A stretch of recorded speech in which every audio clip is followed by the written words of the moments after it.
സദ്വേഷരണം. അപ്പോൾ ഒരുപാട് നാളായി അടുപ്പിച്ചടുപ്പിച്ച് വീഡിയോകൾ ചെയ്തിട്ട്. അപ്പോൾ ഒത്തിരി ആൾക്കാർ വിളിച്ച് ചോദിക്കുന്നുണ്ട്, ഇതെന്തുകൊണ്ടാണ് വീഡിയോ ഒന്നും ഇല്ലാത്തത് എന്ന് ചോദിക്കുന്നുണ്ട്. അപ്പോൾ ഒരുപാട് വിഷയങ്ങൾ പറയാനുണ്ട്. പക്ഷേ നമ്മളെ സംബന്ധിച്ചെന്ന് പറഞ്ഞാൽ നമ്മുടെ എല്ലാമെല്ലാമായ ബ്രഹ്മശ്രീ കരുണാകര ഗുരുവിൻ്റെ 100ാമത് ജന്മജയന്തി വരികയാണ്. 26 സെപ്റ്റംബറിലാണ് ഗുരുവിൻ്റെ ജന്മജയന്തി. അതുകൂടാതെ ഗുരുവിൻ്റെ ജന്മശതാബ്ദി എന്ന് പറയുന്നത് 2027 സെപ്റ്റംബറിലാണ്. അപ്പോൾ ഇപ്പോൾ ഏകദേശം 1.25 വർഷം ഇനിയുണ്ട് ജന്മശതാബ്ദിക്ക്. അതിനിടയ്ക്കെന്ന് പറഞ്ഞാൽ ഒത്തിരി കാര്യങ്ങൾ, ഒത്തിരി കർമ്മപദ്ധതികൾ ചെയ്യാനുണ്ട് സംഘടനയ്ക്ക്. അപ്പോൾ അതിൻ്റെ ഒരുപാട് പ്രവർത്തനങ്ങളുടെ ഭാഗമായിട്ട്, ജീവകാരുണ്യ പ്രവർത്തനങ്ങളുടെയൊക്കെ ഭാഗമായിട്ട് തിരക്കിലായത് കാരണമാണ് വീഡിയോകൾ പൊടിച്ച് ചെയ്യാൻ പറ്റാത്തത്. അപ്പോൾ ഇപ്പോൾ ഈ വീഡിയോ ചെയ്യാൻ കാര്യം എന്ന് പറഞ്ഞാൽ, നമ്മുടെ ഒരുപാട് വിശ്വാസികൾ, ആത്മബന്ധുക്കൾ ഒരു വീഡിയോ അയച്ചു തരികയാണ്. അതായത് ആശ്രമത്തിൻ്റെ വക്താക്കളായിട്ട്, ഇപ്പോഴത്തെ അഭിനവ ഗുരുവിൻ്റെ വക്താക്കളായിട്ട്, ഗുരുരത്നസ്വാമി എന്നൊക്കെ പറയുന്ന ആളുടെ വക്താക്കളായിട്ട് വന്നിരുന്നിട്ട് ഗുരുവിൻ്റെ ആശയം ഇതാണെന്ന് പറഞ്ഞ് ജീവിതത്തിൽ പകർത്തിയില്ലെങ്കിൽ പോലും വാക്കുകളിലൂടെ മറ്റുള്ളവരെ പറഞ്ഞ് വിശ്വസിപ്പിക്കാൻ ശ്രമിക്കുന്ന ശ്രീകുട്ടിയുടെയും ശ്രീമതി ആൻറ്റിയുടെയും ചാനലായ അതിലൊരു വീഡിയോ കണ്ടിട്ടാണ്.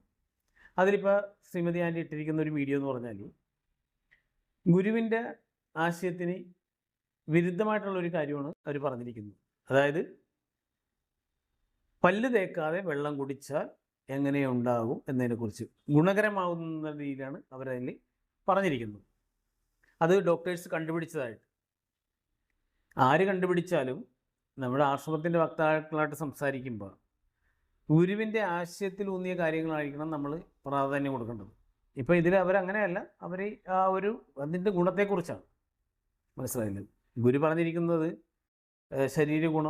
ശരീരശുദ്ധി, ആഹാരശുദ്ധി, വാക്ശുദ്ധി, കർമ്മശുദ്ധി, അങ്ങനെ ഒട്ടനവധി ശുദ്ധികളെക്കുറിച്ച് ഗുരു പറഞ്ഞിട്ടുണ്ട്. അപ്പം നമ്മൾ ഗുരുവിശ്വാസികളായിരിക്കുന്നവർ രാവിലെ എഴുന്നേറ്റ് കഴിഞ്ഞാൽ എഴുന്നേൽക്കുമ്പോൾ തന്നെ ഒന്ന് ജസ്റ്റ് ഒന്ന് പ്രാർത്ഥിച്ച്, അത് കഴിഞ്ഞിട്ട് പല്ലൊക്കെ തേച്ച് നമ്മൾ ബാത്റൂമിലൊക്കെ പോയി കുളിച്ച് ഫ്രഷായിട്ടാണ് പിന്നെയും പ്രാർത്ഥിച്ചിട്ട് ഭക്ഷണം കഴിക്കുന്ന രീതിയാണ് വിശ്വാസികളായ ആൾക്കാർക്കുള്ളത്. അതായത് ഗുരുവിശ്വാസികളായിട്ടുള്ള ആൾക്കാരെ ഗുരു പറഞ്ഞു പഠിപ്പിച്ചിരിക്കുന്നത്. പക്ഷെ ഇപ്പോൾ ഈ ശ്രീമതി ആൻറ്റി ഇട്ടിരിക്കുന്ന ആ ഒരു വീഡിയോയിൽ അത് ഒരുപാട് ആൾക്കാരിലേക്ക് ഷെയർ ചെയ്യപ്പെട്ടു പോയി. ഒരുപാട് ആൾക്കാർ അത് കാണുകയും ഒരുപാട് ആൾക്കാർ എനിക്ക് ആ വീഡിയോ അയച്ചു തന്നു. എന്നിട്ട് ഇവർ ഈ പറയുന്നത് തെറ്റല്ലേ എന്ന് ചോദിച്ചു. മനസ്സിലായില്ലേ? കാരണം അവർ ഡോക്ടേഴ്സ് പറയുന്ന ആ കാര്യത്തെ അംഗീകരിച്ചിട്ട് അത് നല്ലതാണെന്ന് പറഞ്ഞ് പ്രചരിപ്പിക്കുകയാണ്. എങ്ങനെ? പല്ല് തേക്കാതെ വെള്ളം കുടിക്കുന്നതിനെ കുറിച്ച്. ഇപ്പോൾ വെള്ളം കുടിക്കുന്നതിന് തന്നെ 2 അഭിപ്രായമുണ്ട് ഡോക്ടേഴ്സുമാരുടെ ഇടയിൽ. കാരണം ഒരുപാട് വെള്ളം കുടിക്കണമെന്ന് ചിലർ പറയും മിതമായ വെള്ളം കുടിക്കാൻ പാടുള്ളതെന്ന് പറയും. കാരണം വെള്ളത്തെ ശുദ്ധീകരിച്ച് നമ്മുടെ കിഡ്നിക്ക് അധികം പണി കൊടുക്കാതെ അതിനെ സംരക്ഷിക്കാൻ വേണ്ടി അത് തന്നെയല്ല കൂടുതലും. അപ്പം അമിതമായാൽ അമൃതം വിഷമെന്ന് പറയുന്നത് പോലെയാണ് ഡോക്ടേഴ്സ് പറയുന്നത്. എന്താണേലും, അതിപ്പോൾ ഏത് രീതിയിലാണേലും അമിതമായാലും അമൃതം വിഷമം. അപ്പോൾ ഇതിൽ പറയാൻ കാര്യം എന്ന് പറഞ്ഞാൽ, ഈ പല്ല് തേക്കാതെ വെള്ളം കുടിക്കുന്നു. അതിൽ അവർ ലാസ്റ്റ് പറയുന്നുണ്ട്, ആ വീഡിയോ മൊത്തം കണ്ടാൽ അതിൻ്റെ ലാസ്റ്റ് പറയുന്നുണ്ട്, തലേ ദിവസം പല്ല് തേച്ചിട്ട് കിടന്നിട്ട് രാവിലെ കുടിക്കുന്ന കാര്യമാണ്. അതായത് വായിലുള്ള ഈ വെള്ളം കുടിക്കുമ്പോൾ വായിലുള്ള അണുക്കളെല്ലാം വയറ്റിൽ ചെന്നിട്ട് അത് ഒത്തിരി ശരീരത്തിൻ്റെ പ്രവർത്തനത്തിന് അനുയോജ്യമായ ബാക്ടീരിയസ് ഉള്ളിൽ ചെല്ലുന്നതിനും നമ്മുടെ ആരോഗ്യം നിലനിർത്തുന്നതിനും വേണ്ടിയാണെന്നാണ് അവർ പറയുന്നത്. പക്ഷേ അതിലൊരുപാട് വിഭിന്ന അഭിപ്രായങ്ങളുണ്ട്, അത് വേറെ കാര്യം. പക്ഷേ ഗുരുവിൻ്റെ ആ ഒരു ഐഡിയോളജിക്ക് വിരുദ്ധമാണ് ഈ പറയുന്ന കാര്യം. മനസ്സിലായോ? അത് അവരെ സംബന്ധിച്ചത് വിഷയമല്ല. കാരണം ഗുരുവിൻ്റെ ഐഡിയോളജിയിൽ നിന്ന് വിഭിന്നമായിട്ട് അവർക്ക് അവരുടെ ഒരു ശുദ്ധിയും സൂക്ഷിക്കാൻ ചിലപ്പോൾ പറ്റി കാണില്ലായിരിക്കും. മനസ്സിലായോ? കാരണം അത് അവരെ കുടുംബപരമായിട്ടായാലും കൊള്ളാം, അല്ലാതെ ആയാലും കൊള്ളാം, അവർക്ക് ഗുരു പറഞ്ഞ കാര്യങ്ങളെ പൂർണ്ണമായിട്ട് ഉൾക്കൊണ്ട് ജീവിതത്തിൽ പ്രാവർത്തികമാക്കാൻ പറ്റിയിട്ടില്ല. അപ്പോൾ അതിനൊരു മറയാക്കാൻ വേണ്ടി ഇതേപോലെ ഒരുപാട് കാര്യങ്ങൾ അവർ പറയുന്നുണ്ട്. അപ്പോൾ എന്നെ സംബന്ധിച്ചെന്ന് പറഞ്ഞാൽ ആ ഒരു വോയിസ്, ആ ഒരു വീഡിയോ, അതിൻ്റെ കമൻറ്റ് ബോക്സ് ഞാൻ പിൻ ചെയ്യാം. കാരണം 15 മിനിറ്റോളം ഉണ്ട് അവരുടെ ആ വീഡിയോ അവർ സംസാരിക്കുന്നത് പല്ല് തേക്കാതെ വെള്ളം കുടിക്കുന്നതിനെ കുറിച്ച്. അത് മൊത്തമായിട്ട് ഞാൻ കേൾപ്പിക്കുന്നില്ല, അതിൻ്റെ തുടക്കം കേൾപ്പിക്കാം. ബാക്കി അവരുടെ ചാനൽ ലിങ്ക് കമൻറ്റ് ബോക്സ് പിൻ ചെയ്യാം. അപ്പോൾ അതൊന്ന് കേട്ട് നോക്കാം നമുക്ക്. സദ്ഗുരുവേ ശരണം. പിന്നെ വെള്ളം കുടിക്കുന്ന കാര്യമാണ് ഇന്നത്തെ നമ്മുടെ ടോപ്പിക്. അപ്പോ എല്ലാവർക്കും അറിയാം വെള്ളം ധാരാളം കുടിച്ചാൽ നല്ലതാണ്, അത് വണ്ണം കുറയ്ക്കാൻ നല്ലതാണ്, പല പല അസുഖങ്ങൾക്കും നല്ലതാണ് എന്നൊക്കെ എല്ലാവരും കേട്ടിട്ടുണ്ട് അല്ലെ. പക്ഷെ ഇപ്പൊ ഈ വീഡിയോയിൽ ഞാൻ പറയാൻ പോകുന്നത് വെള്ളം കുടിക്കുന്നതിന്റെ ആ ഒരു ബെനിഫിറ്റ്സിനെ കുറിച്ച് മാത്രമല്ല, അത് പല്ല് തേക്കുന്നതിന് മുമ്പ് വെള്ളം കുടിക്കണം രാവിലെ എഴുന്നേറ്റ ഉടനെ. അത് കേൾക്കുമ്പോ തന്നെ എന്തോ ഒരു അറപ്പ് തോന്നുന്നുണ്ടോ ചിലർക്കൊക്കെ? എനിക്ക് പണ്ട് ഭയങ്കര അറപ്പായിരുന്നു. ബെഡ് കോഫി കുടിക്കുന്നതൊക്കെ ഇങ്ങനെ കാണുമ്പോ ഇവർക്ക് അയ്യോ വൃത്തികേട്, ഈ വായിലെ അഴുക്ക്. അങ്ങനെ ഇവര് രാവിലെ ഈ ചൂട് വെള്ളം വായുടെ അകത്തെ തുപ്പലെല്ലാം കൂടെ ഈ പല്ല് കഴിക്കാതെ ഇതെല്ലാം കൂടെ അവർ വിഴുങ്ങുന്നെന്ന് പറഞ്ഞ് എനിക്ക് ഭയങ്കര അറപ്പായിരുന്നു കേട്ടോ ബെഡ് കോഫിയുടെ കാര്യം കേൾക്കുമ്പോ. പക്ഷെ ഇപ്പൊ സത്യം പറഞ്ഞ അതിന്റെ ആ ഒരു കാര്യം മനസ്സിലായി. അതായത് ഈ പല്ല് തേക്കുന്നതിന് മുമ്പ് കുടിക്കുന്നത് കൊണ്ടുള്ള ആ ഒരു ബെനിഫിറ്റ്സ് അറിഞ്ഞപ്പോ സത്യം പറഞ്ഞ എനിക്ക് ആ അറപ്പൊക്കെ അങ്ങ് മാറി. മാത്രമല്ല, ശരിക്കും പറഞ്ഞ അറക്കേണ്ട കാര്യമില്ല, നല്ല ക്ലിയർ ആണ്. അല്ലെങ്കിൽ നമ്മൾ പകലിരിക്കുന്നതിനേക്കാളും കുറച്ചുകൂടെ വൃത്തിയുണ്ട് അതിരാവിലെ എന്ന് എനിക്ക് മനസ്സിലായി കേട്ടോ. അതിന്റെ ബെനിഫിറ്റ്സ് കേട്ട് കഴിഞ്ഞാൽ നിങ്ങൾ ശരിക്കും പറഞ്ഞാൽ അതിശയിച്ചു പോകും. കാരണം നമ്മുടെ ഈ തുപ്പല്, നമ്മൾ പറയില്ലേ ആരെങ്കിലും കാണുമ്പോൾ നമുക്ക് പുച്ഛമാണെങ്കിൽ ചിലപ്പോൾ അല്ലെങ്കിൽ ദേഷ്യം നമ്മൾ തുപ്പി അങ്ങോട്ട് കളയും അല്ലെ. ആ സിനിമ കണ്ടില്ലേ, തൂ എന്ന് പറഞ്ഞൊരു തുപ്പൊക്കെ വെച്ചു കൊടുക്കും, കാരണം എത്ര ഒരു പുച്ഛിച്ച് തള്ളയാണ്. പക്ഷെ ഈ തുപ്പൽ എന്ന് പറഞ്ഞാണല്ലോ സംഭവം നമ്മുടെ ശരീരത്തിന്റെ ഒരു ഡിഫൻസ് മെക്കാനിസത്തിലെ മെയിൻ ഹീറോ ആണ് നമ്മുടെ സലൈവ. അപ്പൊ ആ സലൈവയില് ഒരുപാട് കാര്യങ്ങളുണ്ട്, നമ്മുടെ ശരീരത്തിന് ഉപയോഗപ്പെടുന്ന ഒരുപാട് കാര്യങ്ങളുണ്ട് കേട്ടോ. അപ്പൊ അതാണ് നമ്മുടെ ഇന്നത്തെ വീഡിയോയുടെ ടോപ്പിക് എന്ന് പറയുന്നത്. പിന്നെ തീർച്ചയായിട്ടും ഈ വീഡിയോ കണ്ടു കഴിയുമ്പോൾ നിങ്ങൾക്ക് ഇഷ്ടമായ ലൈക്ക് ചെയ്യുക, ഷെയർ ചെയ്യുക, കമന്റ് ചെയ്യുക. അപ്പോ എല്ലാവർക്കും വീഡിയോയിലേക്ക് സ്വാഗതം. ഞാൻ ആശാലത ശ്രീജിത്ത്. ആദ്യത്തെ കാര്യം, അപ്പൊ കേട്ടില്ലേ, ഇതാണ് ആ വീഡിയോ. അവര് വെള്ളം കുടിക്കുന്നതിനെ കുറിച്ചും, അതായത് വെള്ളം കുടിക്കുന്നത് പല്ല് തേക്കാതെ വെള്ളം കുടിക്കുന്നതിന് പ്രത്യേകതകളെ കുറിച്ചും അതിൻ്റെ രീതികളും അതിൻ്റെ എന്താ പറയുക മറ്റുള്ള കാര്യങ്ങളൊക്കെ സംസാരിക്കാൻ, അതൊന്നും കുഴപ്പമൊന്നുമില്ലാതെ സംസാരിക്കാം. പക്ഷേ ഈ വിരുദ്ധമായ കാര്യങ്ങൾ പറയരുത്. ഈ വിരുദ്ധാഹാരം കഴിക്കരുതെന്ന് പറയില്ല ഡോക്ടർമാർ എന്ന് പറഞ്ഞ പോലെ ഒരു വൈരുദ്ധ്യമായ കാര്യങ്ങൾ നമ്മൾ ചെയ്യരുത്. നമ്മൾ ആശയത്തെക്കുറിച്ച് പറയുമ്പോൾ ആശയത്തെക്കുറിച്ച് പറയുക, അതിനധിഷ്ഠിതമായ കാര്യങ്ങൾ പറയുക. ഗുരുവിൻ്റെ കാര്യങ്ങൾ ഫോളോ ചെയ്യുന്നുണ്ടെങ്കിൽ അത് മറ്റുള്ളവരിലേക്ക് നല്ല രീതിയിൽ അറിയിക്കുക. പക്ഷേ ഗുരു പറഞ്ഞതിന് വിരുദ്ധം ചില കമൻറ്റുകൾ ശ്രദ്ധിച്ചാൽ മനസ്സിലാവും. ഞാനിട്ടിട്ടുണ്ട് കമൻറ്റ്, മനസ്സിലായി, അതിനൊന്നും പ്രതികരിച്ചിട്ടില്ല. ഒരു നെഗറ്റീവും പോസിറ്റീവായ ഒരുപാട് കമൻറ്റുകൾ അതിൽ വന്നിട്ടുണ്ട്. അപ്പോൾ ഇതിൽ പറയാൻ കാര്യം എന്ന് പറഞ്ഞാൽ, ഇപ്പോൾ ഈ പറഞ്ഞിരിക്കുന്ന ശ്രീകുട്ടി പറഞ്ഞിരിക്കുന്നത് ഗുരുവിൻ്റെ ആശയപരമായിട്ട് അത് തെറ്റാണ്. അത് വൈദ്യശാസ്ത്രപരമായിട്ട് അതിൽ ചിലപ്പോൾ ശരികളും തെറ്റുകളും ഉണ്ടാകാം. ശരി മാത്രം ഉണ്ടെന്നും പറയാൻ പറ്റില്ല, തെറ്റുകൾ മാത്രം ഉണ്ടെന്നും പറയാൻ പറ്റത്തില്ല. കാരണം ഗുരു ഇതേപോലുള്ള കാര്യങ്ങൾ പറഞ്ഞിട്ടുള്ളതുകൊണ്ട് നമ്മൾക്ക് ആ ആശയത്തിൽ നിൽക്കുമ്പോൾ ഗുരു പറഞ്ഞ കാര്യങ്ങളാണ് ഫോളോ ചെയ്യേണ്ടത്. മനസ്സിലായില്ലേ? അല്ലാതെ കുളിക്കാതെയും പല്ല് തേക്കാതെയും ബാത്റൂമിൽ പോകാതെയും ഭക്ഷണം കഴിക്കുന്ന ആൾക്കാരുണ്ട്. മനസ്സിലായില്ലേ? ഇപ്പോൾ ഒരുപാട് ആൾക്കാർ റോഡിൽ അലഞ്ഞിരിഞ്ഞ് നടക്കും. അവർക്കൊക്കെ എന്ന് പറഞ്ഞാൽ വെയിൽ കൊണ്ടാലും മഴ കൊണ്ടാലും ഒന്നും സംഭവിക്കത്തില്ല. കാരണം അവരെ അതിനെയൊക്കെ പ്രതിരോധിക്കാനുള്ള ആ ഒരു ഇത് അവരുടെ ശരീരം ഇത് ആർജിച്ച് കഴിഞ്ഞു, അത് വെച്ചാണ്. അപ്പോൾ അന്ന് പറഞ്ഞതുപോലെയാണ് എന്നാൽ അവരും ജീവിക്കുന്നില്ലേ മനുഷ്യരായിട്ട്. പക്ഷേ ഗുരു പറഞ്ഞതാണ് രാവിലെ എഴുന്നേറ്റ് നമ്മൾ ശരീരശുദ്ധി, വാക്ശുദ്ധിയും മനഃശുദ്ധിയും പ്രാർത്ഥനയും കാര്യങ്ങളെല്ലാം കഴിഞ്ഞ് ഭക്ഷണം കഴിക്കുക എന്നുള്ളതാണ്. അതല്ലേ നമ്മൾ പാലിക്കേണ്ടത്. അല്ലെങ്കിൽ ഒന്നുകിൽ അത് പാലിക്കണം, അല്ലെങ്കിൽ ഇത് പാലിക്കണം. അപ്പോൾ ഇവർ പല്ല് തേക്കാതെ ഭക്ഷണമൊക്കെ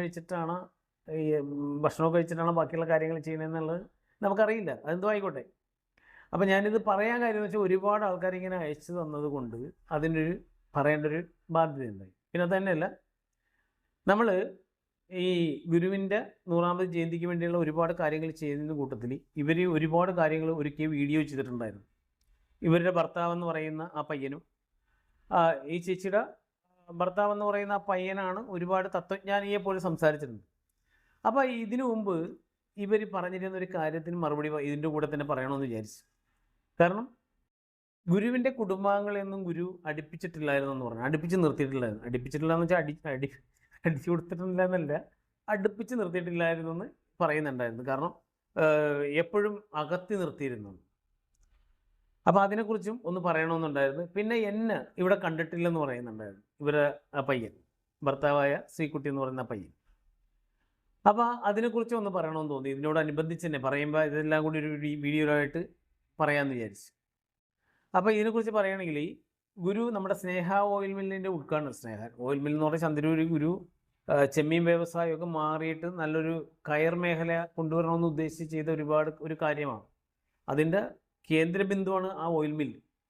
മനസ്സിലായില്ലേ? നമ്മുടെ വിശ്വാസികൾ എന്താണ് കൂട്ടുകുടുംബ കയർ സൊസൈറ്റി പോലെയൊക്കെ ഉണ്ടാക്കിയിട്ട് അതിലൂടെ ഒത്തിരി ആൾക്കാർക്ക് ജോലി നൽകിക്കൊണ്ടും ഒത്തിരി കർമ്മ പദ്ധതികൾ ഗുരു പ്ലാൻ ചെയ്തു. പക്ഷേ എല്ലാവരും ഇവർ നശിപ്പിച്ചു. ആ ഓയിൽ മില്ലിൻ്റെയൊക്കെ അവസ്ഥയിൽ നിന്ന് പോയി കണ്ടാൽ നമുക്ക് തന്നെ സങ്കടം വരും, പരിതാപകരമാണ്.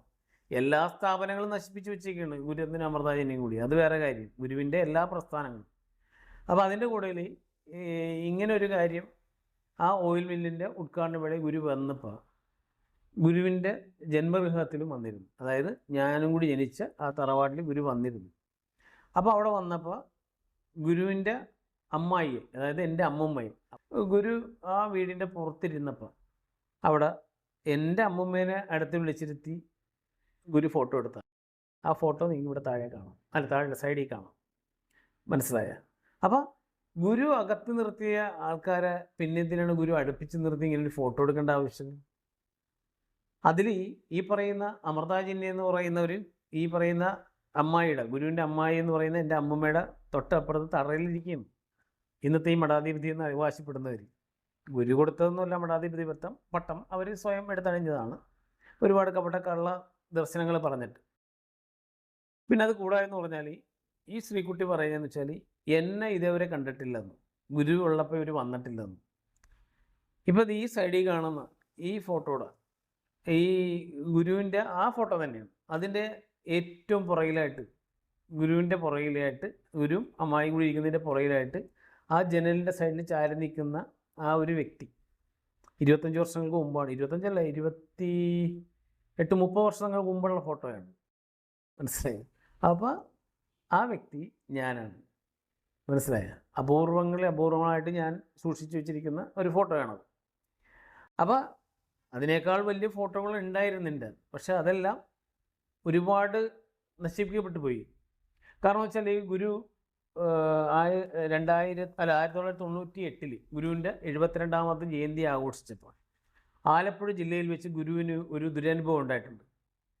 ഗുരു ചെറുപ്പത്തിലെ അവിടെ ഒരു വീട്ടിൽ നിന്നിരുന്നു, കുരീത്തറ എന്ന് പറയുന്ന വീട്ടിൽ. അവരുടെ ഒരു കുടുംബാംഗത്തെ പോലെ അവർക്ക് ഗുരുവിന് നല്ലൊരു പ്രത്യേക പരിഗണന ആ വീട്ടിലുണ്ടായിരുന്നു. അവരെല്ലാ കാര്യങ്ങളും ഗുരു ഇടപെട്ടിരുന്നു. അപ്പോൾ അങ്ങനെ ഇരിക്കുകയെന്ന് പറഞ്ഞാൽ ആ വീട്ടിൽ നിന്നൊരു സ്വർണ്ണമാല കളവ് പോയി. എടുത്തത് അവിടെ അതിൽ നിന്നൊരു ജോലിക്കാർ തന്നെ എടുത്തത്. പക്ഷെ അത് അവർ പറഞ്ഞു ഗുരു എടുത്താണെന്ന് പറഞ്ഞു. അങ്ങനെ പിന്നെ ഗുരു ആ വീട്ടിൽ നിന്ന് പോരുകയാണ്. അപ്പോൾ ആ പോകുന്ന സമയത്ത് വീട്ടുകാർക്ക് മനസ്സിലായി ഗുരു അങ്ങനെ ചെയ്യില്ലെന്ന്. പക്ഷേ ആ വീട്ടുകാരിൽ നിന്നും ആ നാടിൽ നിന്നും ഏറ്റ ആ ഒരു ദുരനുഭവം അത് മാറുന്നതിന് വേണ്ടി 98 ഗുരുവിൻ്റെ 72ാമത് ജയന്തിക്കെന്ന് പറഞ്ഞാൽ ആലപ്പുഴ ജില്ലയിൽ നിന്ന് അന്നത്തെ അവിടുത്തെ ഭരണസമിതിയും അവിടുത്തെ വിശ്വാസമൂഹവും കൂടി ഒന്നിച്ചൊരു തീരുമാനമെടുത്ത് ഗുരുവിൻ്റെ പേരിലുള്ള കളങ്കം മാറാൻ വേണ്ടി നമ്മൾ ഗുരുവിന് ഗുരുവിൻ്റെ ആ വയസ്സിനൊൽപ്പിച്ച ആ ഒരു സ്വർണം 72 ഗ്രാം സ്വർണം ഗുരുവിന് സമർപ്പിക്കണം, ഒരു മാല രൂപത്തിൽ. അങ്ങനെ അത് കളക്ട് ചെയ്യാനായിട്ട് തീരുമാനമെടുത്ത്, എന്താ വെച്ചാൽ ജയന്തിയുടെ അടുപ്പിച്ചാണ് ഈ ഒരു തീരുമാനം ഇവർ എടുക്കുന്നത്. അപ്പോൾ അങ്ങനെ ഒരു പിരിവ് നടത്തിയിട്ടുണ്ട്, സ്വർണ്ണപ്പിരിവ്. അപ്പോൾ ഒരു ചെറിയ സ്വർണ്ണമുള്ളവർ പോലും അത് ഗുരുവിന് സമർപ്പിച്ച് അത് തട്ടാനാണെന്ന് പണിയുന്നത്. അപ്പോൾ തട്ടാൻ്റെ കൊടുത്ത് 72 ഗ്രാം കൊടുത്തിട്ടും, പക്ഷേ പിന്നീടും സ്വർണം വരുന്നത് കണ്ട് പിന്നെയും കൊണ്ടേ കൊടുത്തപ്പോൾ എന്ന് പറഞ്ഞാൽ 72 പവനായപ്പോൾ തട്ടാൻ പറഞ്ഞ് ഇനി തട്ടാനെന്ന് വെച്ചാൽ സ്വർണ്ണപ്പണികാരൻ പറഞ്ഞ് ഇനി വേണ്ടാന്ന് പറഞ്ഞു. ഇനി കൊണ്ടുവന്നാലും എനിക്ക് പണിയാൻ പറ്റത്തില്ല. അപ്പോൾ അങ്ങനെ ഒരു എന്താ പറയുക, ചെറിയ നാണയത്തിൻ്റെ വലിപ്പത്തിലുള്ള ആ ഒരു ഈ മാലയോട് ചേർന്ന് തന്നെ, ഞാൻ ഈ ഫോട്ടോ നിങ്ങളെ കാണിക്കാം ഇവിടെ ആ കിടക്കുന്നത്. പക്ഷേ ആ മാല ഗുരുവിൻ്റെ, എന്നിട്ട് ലാസ്റ്റ് അറ്റത്ത് ലോക്കറ്റ് എന്ന് പറയുന്നത് ഓംകാരത്തിൻ്റെ ലോക്കറ്റാണ്, വലിയ ലോക്കറ്റ്. കാരണം ഒരാൾക്ക് എടുത്ത് പൊക്കി ഇടാൻ പറ്റുന്നതിനേക്കാൾ വലിയ മാലയായിരുന്നു അത്. അപ്പോൾ ആ മാല ആ വീട്ടുകാർ അവരോടും ചോദിച്ചപ്പോൾ എന്ന് പറഞ്ഞാൽ അവർ സ്വയം കൊടുത്തോളാന്ന് പറഞ്ഞു ഗുരുവിന്, അല്ലാതെ തന്നെ സെപ്പറേറ്റ്, ഇങ്ങനെ ആലപ്പുഴ ജില്ലാ ബേസിലല്ല, അല്ലാതെ ഞങ്ങൾ കൊടുത്തോളാന്ന് പറഞ്ഞിട്ട് ആ കുരിയത്തറയിലെ വീട്ടുകാർ, ആ പ്രസന്ന ചേച്ചിയും മകനും, അവരാണ് ഈ ഫോട്ടോയിൽ അവരുടെ വക ആ ഒരു ദോഷം മാറാൻ വേണ്ടി കൊടുത്തതാണ്. ആലപ്പുഴ ജില്ലയുടെ ആ മൊത്തത്തിൽ പിരിച്ച സ്വർണം ഗുരുവിൻ്റെ കഴുത്തിൽ അണിയാനുള്ള ഭാഗ്യം സിദ്ധിച്ചതെന്ന് പറഞ്ഞാൽ എനിക്കാണ്. മനസ്സിലായ? അത് കൊണ്ടുവന്നത്, അത് ഒരുക്കിയിട്ട് ഗുരു ആ സ്റ്റേജിൽ ഇരിക്കുമ്പോൾ കൊണ്ടുവന്നത്, പ്രാർത്ഥനാലയത്തിൻ്റെ ഫ്രണ്ടിലായിരുന്നു ആ സ്റ്റേജ്. അത് കൊണ്ടുവന്നതെന്ന് പറഞ്ഞാൽ നമ്മുടെ പ്രിയതമ ബാബുച്ചേട്ടൻ എന്ന് പറയും. പ്രിയതമ എന്ന് പറയുന്ന ആലപ്പുഴ ബസ് സ്റ്റാൻഡിനടുത്ത് ഒരു ഷോപ്പാണ് അവരുടെ മകനായ, ആ മകൻ്റെ പേര് ഞാൻ മറന്നുപോയി ഇപ്പം. അപ്പം ആ മകനാണ് ഈ പറയുന്ന തട്ടത്തിൽ വെച്ച് കൊണ്ടുവന്ന് ഗുരു ഇരിക്കുന്ന ആ സ്റ്റേജിൻ്റെ മുമ്പിൽ വരെ. എന്നിട്ട് ഈ മാല, ഈ സ്വർണ്ണമാല, 72 പവൻ തൂക്കമുള്ള സ്വർണ്ണമാല ഗുരുവിൻ്റെ കഴുത്തിൽ അണിയിച്ച വ്യക്തി ഞാനാണ്. മനസ്സിലായി? അങ്ങനെ ഒരു ഭാഗ്യം സിദ്ധിച്ചാണ്. അല്ല ഗുരുവിൻ്റെ കുടുംബത്തിൽ ജനിച്ചത് മാത്രമല്ല, അതുപോലെ തന്നെ ഗുരുവിനോട് വളരെ ചെറുപ്പം തൊട്ടേ എന്ത് കാര്യവും തുറന്ന് സംസാരിക്കാനും ഗുരുവിനോട് ചോദിക്കാനും പറയാനും, നമ്മുടെ ദുശീലങ്ങളായാലും കൊള്ളാം, ഗുരുവിനോട് തുറന്ന് പറഞ്ഞിട്ട് അതിൻ്റെ തിരുത്തി മേടിക്കാനും ഒക്കെ കഴിഞ്ഞിട്ട് ഭാഗ്യം സിദ്ധിച്ചിട്ടുള്ള ഒരു വ്യക്തിയാണ് ഞാൻ. മനസ്സിലായില്ലേ? ഈ എന്നെക്കുറിച്ച് ഇത്രയും പറയാൻ കാര്യം എന്ന് വെച്ചാൽ ശ്രീകുട്ടി പറഞ്ഞ ഒരു കാര്യം വെച്ചുകൊണ്ടാണ്. കാരണം ഇവരുടെ ഭർത്താവ് പറഞ്ഞു ഇവരെ കണ്ടിട്ടില്ല, പിന്നെ ഗുരുവിൻ്റെ ബന്ധുത്വം പറഞ്ഞാൽ തല്ലി ഓടിക്കുമെന്ന്. ഗുരുവിൻ്റെ ബന്ധുക്കളാണെന്ന് ഗുരു എല്ലാവരും പറഞ്ഞതുകൊണ്ടാണല്ലോ നമ്മൾ ബന്ധുക്കളാണെന്ന് അറിഞ്ഞത്. പിന്നെ നമ്മളെയൊക്കെ അപ്രസക്തമാക്കാൻ ശ്രമിച്ചപ്പോൾ അമൃതാജിൻ്റെയും ഗുരുസ്വാമിയും അവരുടെ ബന്ധുക്കൾക്ക് പ്രിവിലേജ് കൊടുത്തുകൊണ്ട് ഗുരുവിൻ്റെ ബന്ധുക്കൾക്ക് എന്താ പറയുക തഴയപ്പെട്ടപ്പോൾ, അത് തന്നെയല്ല തഴയപ്പെട്ട, ഇപ്പം ഗുരുവിൻ്റെ ഇപ്പം ഗുരുവിൻ്റെ എത്ര വലിയ ബന്ധമാണേലും ഗുരുവിൻ്റെ ആശയം എടുത്തില്ലെങ്കിൽ അതുകൊണ്ടൊരു പ്രയോജനവും ഇല്ല. മനസ്സിലായില്ല?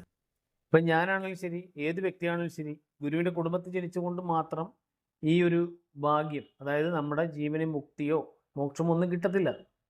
ഗുരു എന്താണോ ഇച്ഛിച്ചത് ആ ഇച്ഛിച്ച രീതിയിൽ പ്രവർത്തിക്കുകയും അത് ജീവിതത്തിൽ പകർത്തി മുന്നോട്ട് പോവുകയും ചെയ്താൽ മാത്രമേ ഈ പറയുന്ന കാര്യങ്ങൾ കിട്ടുകയുള്ളൂ.